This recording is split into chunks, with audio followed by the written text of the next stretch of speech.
আজকের ভিডিওটা কিন্তু একটু অন্যরকমই হবে। আজকের দিনটা কিন্তু আমার কাছে খুব বেশি আনন্দের ছিল, আর এই দিনটা আমি খুব আনন্দে কাটিয়েছি। আশা রাখছি আজকের ভিডিওটা দেখে আপনাদেরও খুব বেশি ভালো লাগবে। আমার কাছে কিন্তু খুবই ভালো ছিল দিনটা, আলহামদুলিল্লাহ। আসসালামু আলাইকুম, কেমন আছেন সবাই? আলহামদুলিল্লাহ আমি ভালো আছি। সকালটা শুরু হয়েছিল ছোট্টখাটো একটু স্ন্যাক্সের মাধ্যমে। তো দুপুরে রিজিকটা যে আল্লাহ ছোটো বোনের বাসায় লিখে রেখেছে তা আগে থেকে জানতামই না, হুট করে যাওয়া হয়েছিল। তো সেখানেই ছিল বিশাল আয়োজন, ছিল ডাল ভর্তা, রুই মাছের ভুনা, তারপর সরিষা দিয়ে পাবদা, সাথে ছিল গরুর গোস্ত এবং মাছের মাথা দিয়ে লাউ শাক রান্না, আরও ছিল সাথে আমাদের সবার পছন্দের টক রান্না কিন্তু আঙ্কেল করেছিল এবং খুবই মজা হয়েছিল।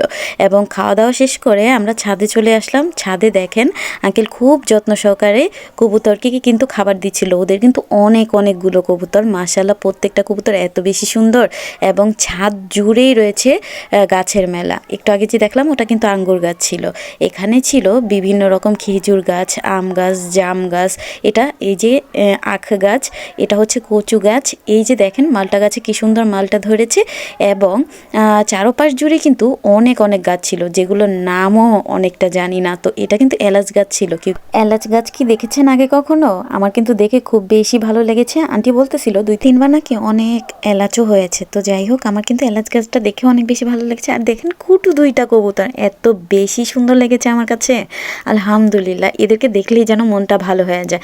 উপরেও কিন্তু অনেক বড় গাছ ছিল, আর নিচের গাছগুলো একটু ছোট। আঙ্কেল সব সময় কেটে রাখে। দেখেন এটা দেখে মনে হবে যেন মটরশুঁটি, কিন্তু এটা কিন্তু মটরশুঁটি না, সম্ভবত এটা মনে হয় অপরাজিতা ফুলের একটা ফল ছিল। তো যাই হোক, আমি ঠিক জানি না। দেখেন এই ফুলগুলো কত সুন্দর। এই ফুলের নামটা কে জানেন আমাকে একটু জানিয়ে যাবেন কমেন্টে। আর দেখেন অন্য বুড়ি এখানে পান পাতা ছিটতেছিল, আম্মু আর আন্টি নাকি পান খাবে। দেখেন আমড়া গাছে কি সুন্দর আমড়া ধরেছে, এবং আঙ্কেল কয়েকটা আমড়া ছিঁড়ে আমাদের সবাইকে দিল খাওয়ার জন্য। আমি তো বারবার ঘুরে এই কুটুগুলোকেই দেখতেছিলাম। দেখেন মাশাল্লাহ কি সুন্দর। আঙ্কেল তো বলেছিল প্রায় 200টার মতো কবুতর আছে ওদের বাসায়।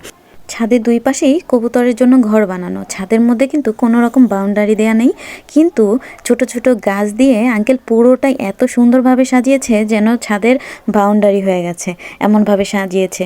পেঁপে গাছ থেকে শুরু করে আপনার বড়ই গাছ, মানে কি বলবো, সব রকমের গাছ আছে ওদের, আলহামদুলিল্লাহ। অ্যাপেল গাছটা সহ আঙ্কেল দেখিয়েছে, এবং একটা গাছ দেখে বলতেছিল তোমার আব্বুম্মু যখন গ্রামে যাবে এই গাছটা দিব। এই জিনিসটা খুব বেশি ভালো লাগতেছিল।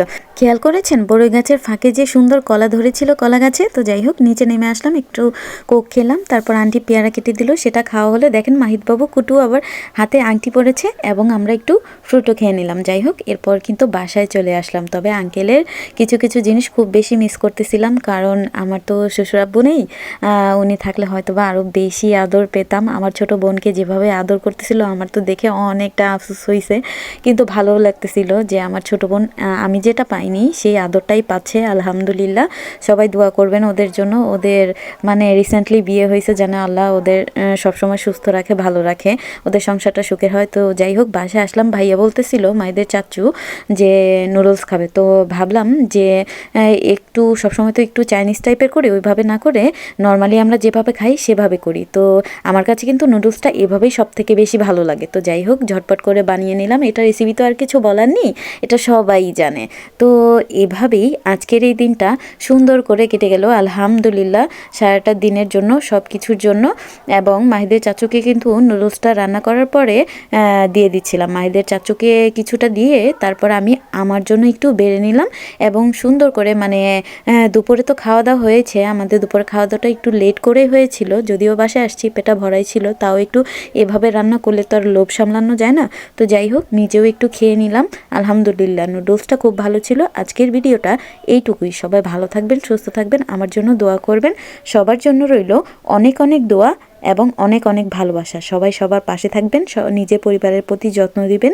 আজকে এইটুকুই। ভালো থাকবেন, সুস্থ থাকবেন, আল্লাহ হাফেজ।